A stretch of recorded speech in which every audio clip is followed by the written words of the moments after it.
నంద్యాల జిల్లా ఎస్పీ శ్రీ సునీల్ శరణ్ మరియు నంద్యాల ఎస్పీ జావలి యొక్క ఆదేశాల మేరకు నంద్యాల 1వ పట్టణంలో అనుమతి లేకుండా టపాకాయల వ్యాపారం నిర్వహిస్తున్న వ్యక్తులపై దాడులు నిర్వహించబడిందని ఈ సందర్భంగా 1 టౌన్ సీఐ సుధాకర్ రెడ్డి మాట్లాడుతూ ఈ దాడుల్లో భాగంగా చిత్తలూరి వారి వీధికి చెందిన కృష్ణమోహన్ అనే వ్యక్తి తన ఇంట్లో ఎటువంటి అనుమతి లేకుండా సుమారు 30,000 రూపాయల విలువైన టపాకాయలు నిల్వ ఉంచినట్టుగా గుర్తించి వాటిని స్వాధీనం చేసుకుని ఆయనపై ఎక్స్ప్లోజివ్ యాక్ట్ కింద కేసు నమోదు చేయబడింది.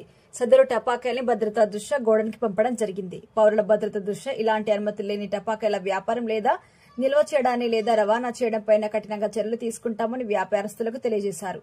ప్రజలు ఇలాంటి చట్టవిరుద్ద కార్యకలాపాలను గుర్తించినప్పుడు వెంటనే స్థానిక పోలీసులకి సమాచారం ఇవ్వాలని విజ్ఞప్తి చేశారు.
మరియు నంద్యాల ఏఎస్పీ జావలి మేడం యొక్క ఆదేశం మేరకు ఈరోజు ఈ అనుమతులు లేకుండా ఉన్నటువంటి టపాకాయల షాపుల మీద రైడ్స్ నిర్వహించడం జరిగింది.